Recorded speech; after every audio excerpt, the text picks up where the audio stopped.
के दूसरे पार्ट की तरफ, और वो है इसके मज़ामीन के हवाले से।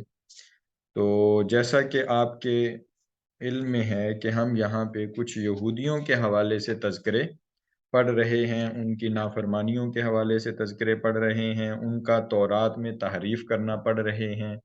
फिर इसी तरह से उनका मूसा अलैहिस्सलाम के साथ होने वाले वाक़यात, उनसे इनकी डिमांड्स, वो उन सारी चीज़ों का बयान पढ़ रहे हैं। उन सारी चीज़ों का बयान हमसे एक ही तकाज़ा करता है कि जो-जो कुछ वो करते रहे हैं, वो कुछ हमें नहीं करना है, बल्कि हमें वो कुछ करना है जो उस दौर में, उस वक़्त जब ये आयात नाज़िल हो रही थी, तो सहाबा को अहकामात आका अलैहिस्सलाम की तरफ से जारी हो रहे थे। हमें उन्हीं चीज़ों पर अमल करना है। आका अलैहिस्सलाम से बुनियादी तौर पे याद रखें कि 3 किस्म के सौते, 3 किस्म के यूँ कह लें रस्ते, और 3 किस्म की डायमेंशंस, और 3 किस्म के उसवा हमारे सामने जो हैं वो निकलते हैं। सबसे पहले उसवा को हम कह सकते हैं कि वो अहले बैत अतहार का उसवा है। यानी आका अलैहिस्सलातु वस्सलाम, अगर इससे भी पीछे चले जाएँ तो हमारी कुल बुनियाद 5 चीज़ों पर बनती है। सबसे पहले उसमें तौहीद आ जाती है, फिर रिसालत आ जाती है। इन दोनों चीज़ों को हम यानी मानते हुए, कहते हुए, इससे आगे की बात थोड़ी-सी तफ़सील के साथ करते हैं।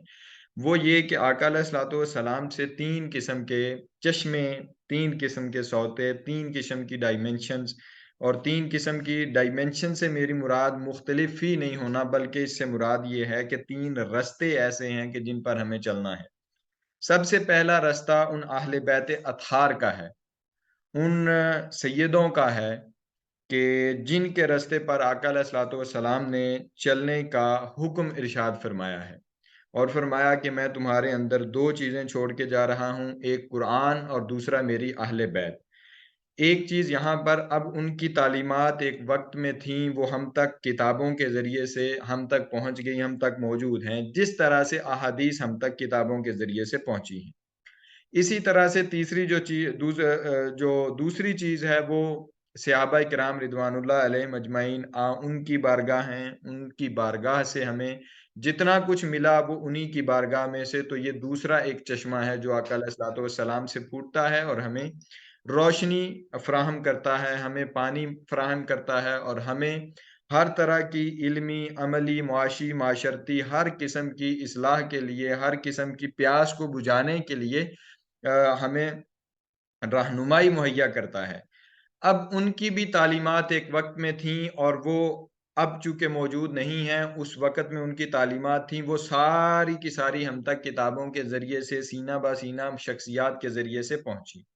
तीसरी जो चीज़ है वो है हमारे पास, वो औलिया, और वो औलिया व सालिहीन जो आज भी मौजूद हैं, उस हदीस के तहत कि जिसमें आका अलैहिस्सलातु वस्सलाम ने फरमाया कि एक शख्स हर सदी में ऐसा होगा जो दीन की तजदीद करेगा।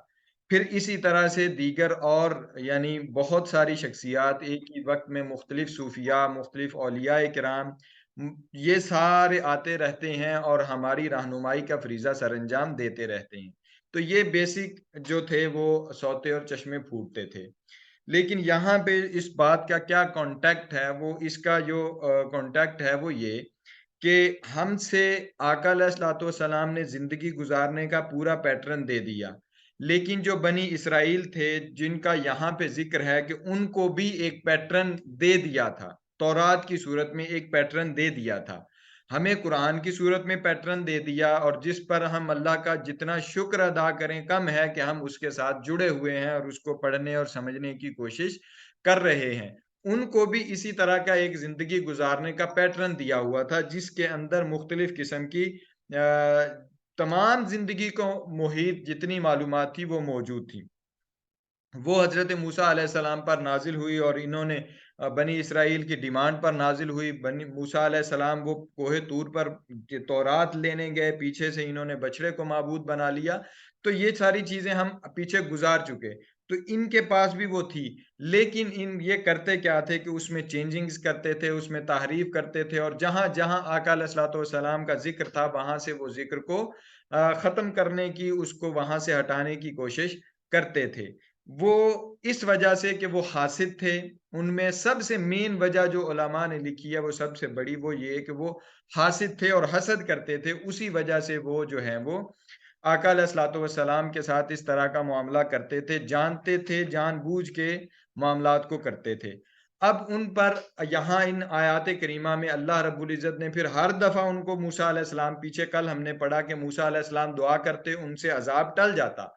अज़ाब टल जाता, इस सूरत में भी उन्होंने हर दफ़ा हठधर्मी की, हर दफ़ा नेमतों से, वो खाने की नेमतें हों, तौहीद की नेमत हो, वो यक यानी अल्लाह रब्बुल इज़्ज़त के एक होने की नेमत हो, रसूलों की नेमतें हों, यानी यके बाद दीगरे 70 से ज़्यादा अंबिया उन्हीं के यानी सिलसिले में आते रहे, उन्हीं की हिदायत और रहनुमाई के लिए आते रहे। तो अल्लाह रब्बुल इज़्ज़त ने इस कदर उन पे करम कर रखा, इस कदर इनामात उनको नवाज़ रखे, जिनका कोई शुमार नहीं था।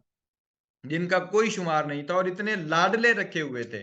आप तसव्वुर करें कि अगर एक नबी को कोई यानी उसकी कौम में से कह दे कि मूसा आप जाएँ आप जाने, आपका काम जाने, हम नहीं जाते, हम तो यहाँ बैठे हैं, हम नहीं लड़ते कौम अमालेका से। दरिया के किनारे लेके जाएँ तो कहें मूसा तुमने हमें मरवा दिया। फिर इसी तरह से कहें, मुतालबा करें कि हमने तो रब को देखना है, हमने उससे बात करनी है। हमारे लिए कोई अहकामात लेके आएँ, हमें बताएँ कि वो हमारा बंदा मर गया है, हमें बताएँ कि उसको हमने कैसे अब मालूम करना है कि किसने मारा है।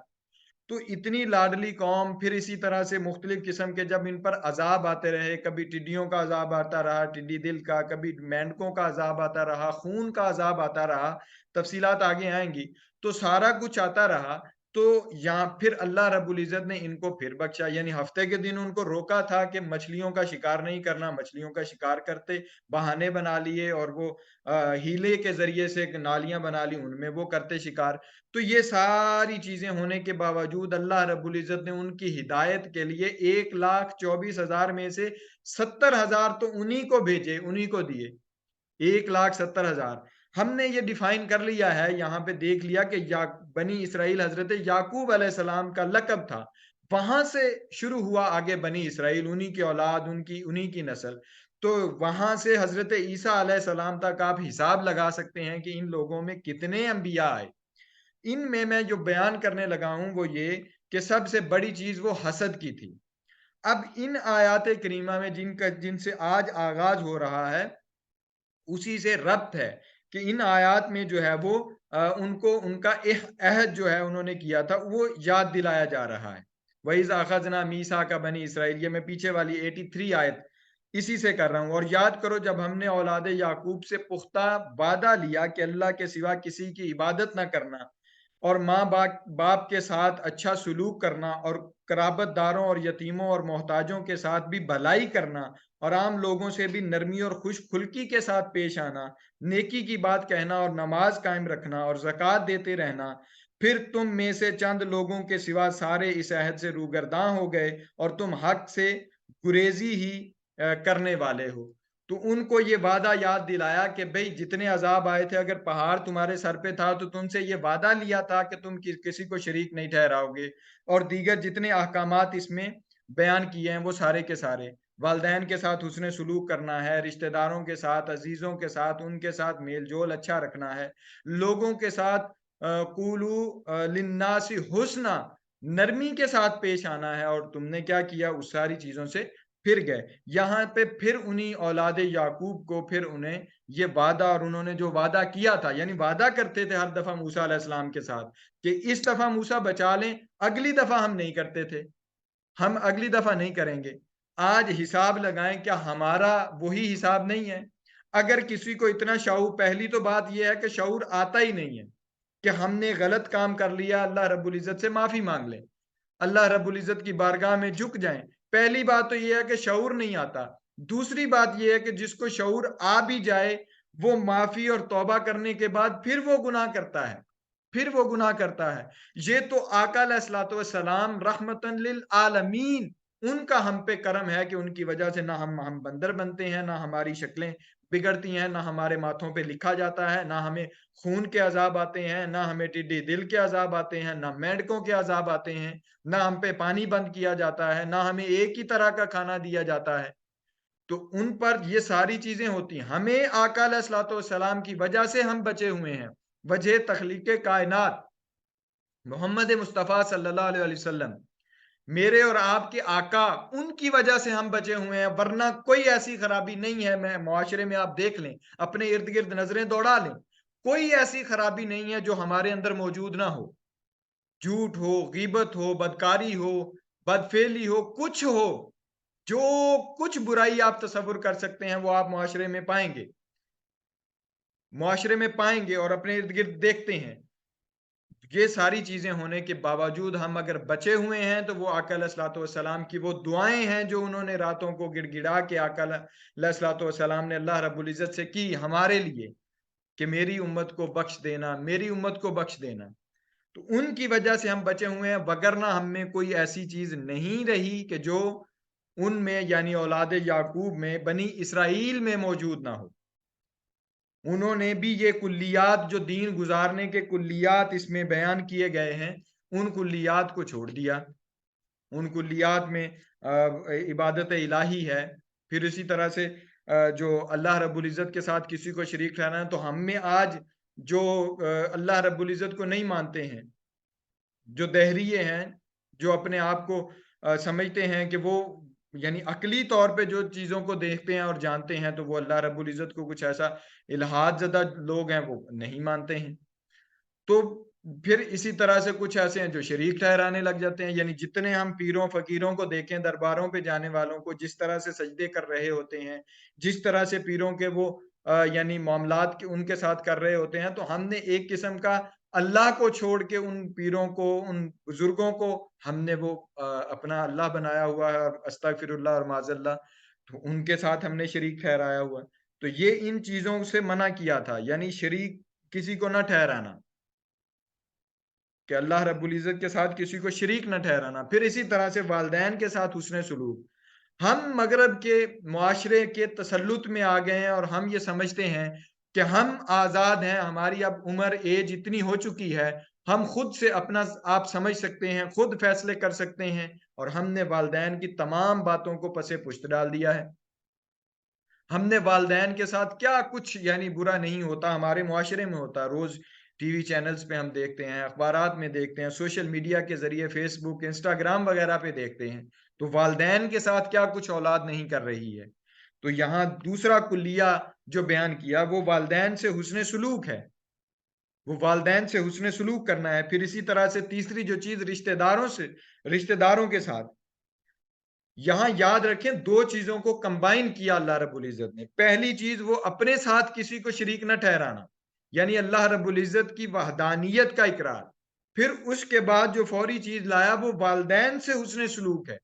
यानी अल्लाह रब्बुल इज़्ज़त को मानने के बाद, आका अलैहिस्सलाम को मानने के बाद, इंसान के लिए जो रब अल्लाह ने फरमाया अल्हम्दुलिल्लाहि रब्बिल आलमीन, वो अगर तमाम जहानों का पालने वाला है, तो जो एक इंसान जिसको पैदा करने वाले उसके वालिदैन, वो उसके लिए रब हैं, वो उसके लिए उसकी परवरिश करने वाले हैं, वो उसके लिए उसकी परवरिश करने वाले हैं। तो अपने बहुत और मोस्ट करीब जो चीज दी वो वालिदैन के साथ हुस्न सलूक है, उनके साथ नेकी है, उनके साथ नरमी है, उनके साथ अच्छा बर्ताव है, उनके साथ अच्छा बर्ताव है। और हम थोड़े से बड़े हो जाते हैं, थोड़ा शऊर आ जाए तो हम समझते हैं कि हम अक्ले कुल हैं, इन्हें तो समझ नहीं है, ये आप ओल्ड हो गए हैं, इन्हें नहीं समझ आती, मोबाइल की इन्हें समझ नहीं आती, इन्हें लैपटॉप की समझ नहीं आती, इन्हें फलां चीज़ की समझ नहीं आती, ये ऐसे रहते हैं, ये ऐसे रहते हैं, इन्हें तो मॉडर्न नहीं है, ये तो ओल्ड हैं। इस तरह के कितनी चीज़ें हैं हम अपने माशरे में देखते हैं। हम अपने माशरे में बल्कि अपने ही इर्द-गिर्द देखते हैं, ऐसी चीज़ें हो रही हैं। खुद ताने देते हैं। तो ये इस तरह से हुस्न सलूक वालिदैन के साथ जो है वो मना फरमाया गया है। और इसके मुतालिक आका अलैहिस्सलाम ने इसके अजर में भी और इसमें फिर गुनाह में भी, कि बड़े जो बद अमाले बद हैं, उनमें भी यही कहा है कि वालिदैन की नाफरमानी करने वाला जो है, मिसाल के तौर पे हजरत अब्दुल्ला बिन उमर बिन अल आस बयान करते हैं कि हुजूर नबी अकरम सल्लल्लाहु अलैहि वसल्लम के पास एक शख्स ने आकर जिहाद की इजाजत तलब की। आप सल्लम ने फरमाया, क्या तेरे माँ बाप जिंदा हैं? उसने कहा, हाँ। आप सल्लम ने फरमाया, उनकी खिदमत में जिहाद करो। यह सही बुखारी की हदीस मुबारक है। तो जिहाद जो एक इतनी बड़ी फजीलत है, उस पर तरजीह दिया वालिदैन की खिदमत को। तो अगर कोई वालिदैन की खिदमत नहीं करता और अल्लाह की राह में निकल जाता है, और ऐसे गिरोह ऐसे गिरोह हमारे मुआशरे में मौजूद हैं। घर में कुछ हो जाए, पीछे कोई कोई खुशी हो, किसी किस्म का कोई गम हो, वो लोग वापस नहीं आते हैं और वो अपने ही मामलात में गुम रहते हैं। तो जिहाद जैसी कि जिसमें तलवार लेके निकलना होता है, उस जैसी यानी नेमत को भी पसे पुश्त डाला कि वालदैन की खिदमत सबसे पहले जरूरी है, वालदैन के साथ अदब एहतराम जरूरी है, वालदैन के साथ। फिर इसी तरह से जिस चीज का इसमें जिक्र है वो यतीमों के साथ हुस्न सुलूक है। यतीमों के साथ उनके साथ रहम करना है, उनके साथ अच्छा सुलूक करना है। फिर इसी तरह से लोगों के साथ नरमी से बात करनी है। फिर इसी तरह से नमाज को कायम रखना है। इन सारी चीजों को भी बजा लाना है। फिर उनके साथ साथ अपने रब के साथ इस ताल्लुक को भी उस्तवार रखना है। फिर इसी तरह से ज़कात भी देनी है। उन लोगों का ख्याल रखना है कि जिनकी वजह से आपको रिस्क दिया गया है, जिसमें आपकी ड्यूटी लगाई गई है और आपकी जिम्मेदारी बनाई गई है कि उन लोगों का आपने ख्याल रखना है। क्योंकि इंसान ये नाइब इलाही है। अल्लाह रब्बुल इज़्ज़त ने इसमें से बाज को बाज पर फजीलत और फौकियत दी है। फौकियत दी है तो उसका ये मतलब नहीं है कि वो कुल हैं, बल्कि उसमें उसमें वो हिस्सा देने वाले हैं उन लोगों का कि जो गरीब और गुराबा है। उन लोगों को नवाजने वाले हैं, उन लोगों को देने वाले हैं। अल्लाह रब्बुल इज़्ज़त की तरफ से देने वाले हैं, अल्लाह रब्बुल इज़्ज़त के दिए हुए में से देने वाले हैं। तो ये यहाँ पे ज़कात का भी हुक्म। फिर इसी तरह से बेसहारा, यतीम और गरीब लोगों से हुस्न सुलूक का बयान है। तो ये भी इसी के अंदर बयान है, हुस्न सुलूक का गरीबों के साथ भी। और इसमें एक चीज और जो याद रख लें, जहां पे कूलू लिन्नासी हुस्ना, एक दूसरे के साथ नरमी से बर्ताव करने का है, वहां तबलीग में भी हुक्म तो हम नहीं कह सकते, लेकिन यह है कि अखलाकी तौर पे यहाँ पे एक चीज वाजे होती है कि लोगों को बड़ी ही नरमी के साथ दावत दी जाए, बड़ी ही नरमी के साथ दीन में दावत दी जाए। उनको ऐसी चीजें बताई जाए जो दीन के अंदर ऐसी हैं कि जिनसे किसी किस्म की कोई परेशानी ना आए उसे, ऐसी चीजों से उसको आगाह किया जाए। ऐसी थी उदऊ इला सबील रब्बिका बिल हिकमा वल मौइज़तिल हसना। तो इस कुल्लिये के तहत जो है लोगों के साथ नरम कलामी की जाए, नरमी से बात की जाए। ये इस आयत करीमा में। फिर इसी तरह से जो दूसरी चीज है वो ये है कि दूसरी आयत करीमा जो है वो उसमें व इज़ अखज़ना मीसाककुम ला तस्फिकून दिमाअहुम, दूसरी चीज कि खून रेजी नहीं करनी, खून रेजी नहीं करनी ये उनको। और जो इसके अंदर मजीद जो दूसरी, फिर इसी आयत के अंदर वला तुखरिजूना अनफुसाकुम मिन दियारिकुम, कि इसमें क्या करना है कि लोगों को जिला वतन नहीं करना, लोगों को जिला वतन नहीं करना। ये बुनियादी तौर पे दो मुआहदात का हुक्म है जो यहूद के साथ है। तो इन्हीं का इत्तलाक हम पर भी होता है कि हमने भी क्या करना है, अमन कायम रखना है। लोगों को निकालना नहीं है बल्कि लोगों को शामिल करना है, लोगों को अपने साथ जोड़ना है, ना कि लोगों को अपने से परे करना है, दूर करना है। किसी का खून नहीं बहाना, किसी का कत्ल नहीं करना, किसी जान को कत्ल नहीं करना। ये हमसे भी इन्हीं चीजों का ही तकाजा है, इन्हीं चीजों का हमसे तकाजा है। फिर इसी तरह से अगली आयत करीमा में थोड़ी सी तफसील बयान हो रही है उन्हीं यहूदियों की। तर्जुमा पढ़ता हूं, बात की क्लियर हो जाएगी, फिर आगे नए मजमून की तरफ जाएंगे। फिर तुम ही वो लोग हो कि अपनों को कत्ल कर रहे हो, जिसका पीछे जिक्र किया था कि नहीं करना, और अपने ही एक गिरोह को बाहर निकाल रहे हो। ये खास उन यहूदियों का जो है वो जिक्र है, यानी यसरब में जो मौजूद थे, उसमें बनु नुदैर थे, ठीक है। इसी तरह से दीगर वहां पे जो है वो मौजूद थे, मुशरिकीन भी थे, और मुशरिकीन के साथ साथ वो जो मुशरिकीन नहीं थे वो भी मौजूद थे,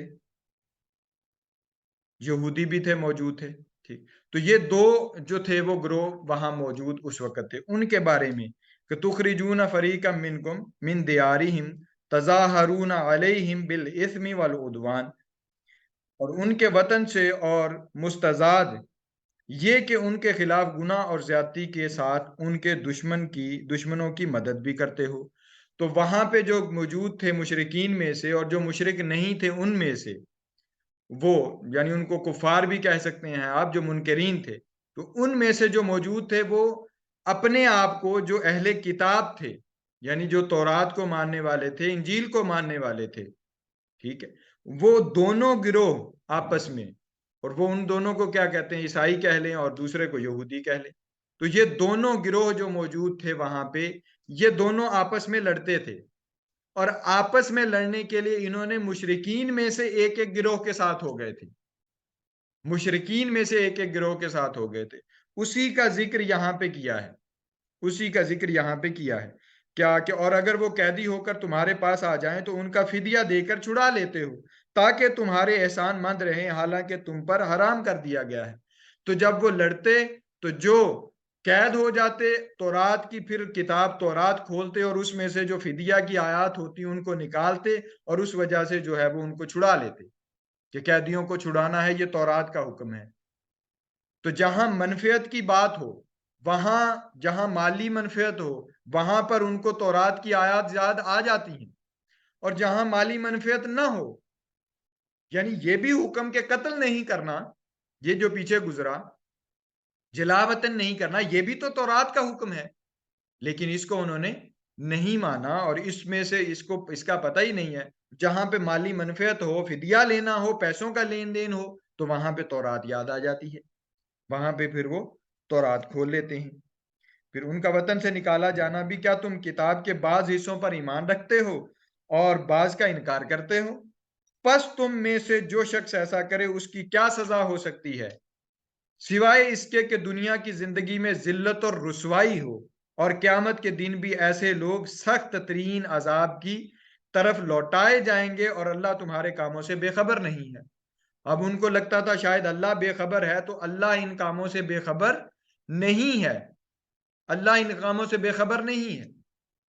वो अपने आप को ही हलाकत में और गुमराही में डालते हैं, और तौरात के बाज हिस्सों पर यकीन रखते हैं और बाज पर यकीन नहीं रखते, बाज पर यकीन नहीं रखते।